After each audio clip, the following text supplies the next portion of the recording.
Oh, yeah. There you go. Happy birthday. Thank you, man. I appreciate it. Yeah. Thank you. Sorry you had to watch that with everybody else. What exactly is going on with this team? You've been around so many teams and you know the vibe and everything else, but what is missing here? Yeah, you know what? Honestly, I think we're just trying to figure it out, as a team.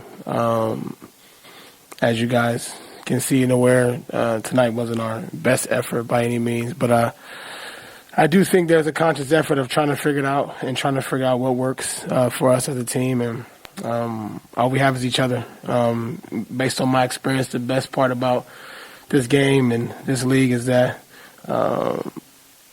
stuff like this can either pull you apart or can pull you closer. And I think as a team, as an organization, for me being in the league some time as leadership is, it's a part of some of my responsibility, just everyone here to be able to become closer, find a way to be able to just compete at a high level. We got to do that as a team. Russ, of course, you've been around this game for a long time on all different levels and stuff. So when you see a team like the Atlanta Hawks, and they poured it out, they poured it on. Yeah. When they flexing and stuff like that, what do y'all sit there and think about when, they flexing their muscle, they feel it. Them testosterone's high right now. Yeah,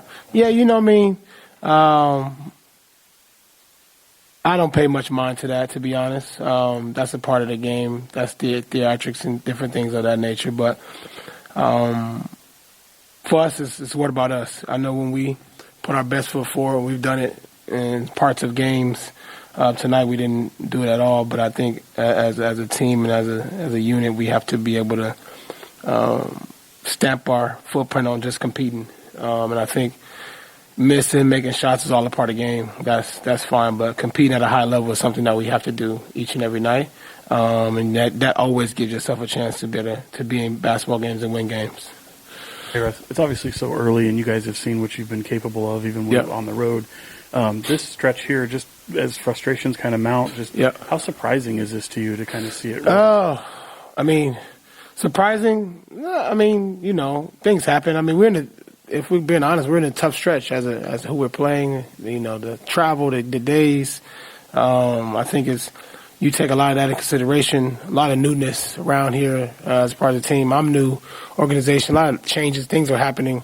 I don't think things will click immediately. Obviously, based on our talent, we should be better than 3-9, absolutely. But I've been in the league, as you mentioned, a long time, and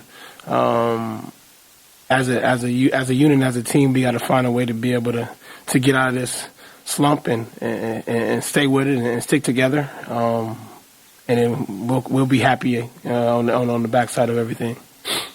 Russ, I'm sure you've seen Doug's passion and just how, driven that guy is to win for this city and this organization.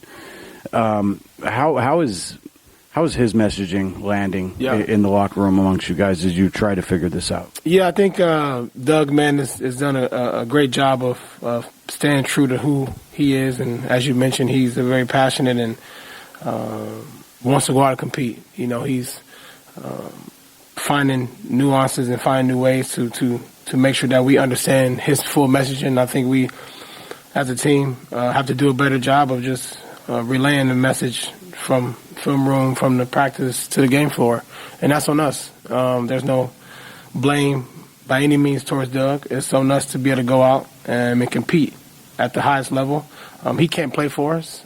He can tell us and put us in position to be able to be successful, but us as a team and as a unit, we have to go out and compete and put our best foot forward. Hi, Russ. Happy birthday. Thank you. You just mentioned that times like this either pull teams apart or together. In your experience, what's the most important part for a team during times like this to make sure you end up on the positive side of that? Yeah, I think there's a combination of a few things. I think one, sometimes you kind of just have to flush certain games down the toilet. I've had games where you just kind of, it wasn't your night. Other times I think you communicate, make sure communication is very high, because I think it's important to be able to talk amongst each other as brothers to communicate what each of us may see on the floor. And I think off the floor is important too, hanging out, enjoying each other's time, embracing this game. This game, will do so much for so many people. We have to make sure we understand, yes, in times of adversity, it's easy to start pointing fingers and saying who needs to be here, who doesn't. Really not my way about going about things. Adversity is the best way to be able to show who you really are, show your true colors. And I know a lot of guys in the locker room want to compete and want to win. And part of leadership and part of, my job here is to make sure that we're able to bring some of those things intact so that when adversity does hit us, which is hitting us now, we are together, we are standing together, we're not running from the fight, we're going towards it.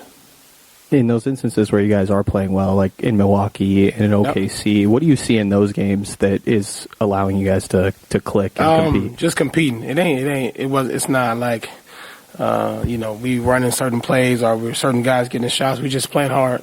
The game, you play hard, and a lot of teams are doing that. Good things happen, plain and simple. I don't think there is no, we can't point to one thing that's saying, hey, we did this in Milwaukee or we did this against OKC. But I know when you compete and you play hard, you always give yourself a chance to be in the game. Russ, being that you still new to the team or whatever, whatnot, but you're expected to be, one of the leaders. Has it been, difficult or strange kind of, imposing your leadership on the guys in a short time? Not really. I think that's the best part about leadership. You get a chance to learn about each individual. You get a chance to learn about how people react, how they see different things, and I think that's all a part of it. It's, we 12 games in, and I think there's so much time and so much space in front of us, and leadership, it takes time. It's not something that happens overnight. It's something that's, you have to be consistent and don't run away from it, and I'm up for any challenge. And I know as a team we are up for whatever challenge that we're facing right now, and I think this is the best part about being, whether it's under fire, however we want to look at it, is to figure out, what we're going to do, look in the mirror at ourselves and figure out what we can do individually, and then come together collectively and make a change. Russ, in your experience, Doug has been really clear about the identity he wants his team to have. Yep. This team's loaded with, Hall of Fame level offensive talent. When you kind of have that situation where the identity your coach wants you to have might not be what personally some guy's strong suit is, yep. How difficult is that to balance that as a player, building a Hall of Fame career on your offense and being asked to play a different style? Yeah, you know what? I think it's that's why it's a team sport, to be honest. I think, I've been on different teams and where some guys are really good on certain sides of the ball and other guys are not. Some guys shoot the ball very well, some guys don't. I think the reality of that is that's why it's a team game, and our coach is asking us to be able to compete and play hard. I think it's important that playing hard is not an option. I think that is something that we all should do, and I think that is not an option. Now, we got to make sure we helping each other out, have each other's back. That is strictly on us as a team, and that's something that we have to do a better job of, and we've done it. We just got to be able to do it for 48 minutes, and I think that's the best part about team sports. You have each other's back, and you support each other. Yeah.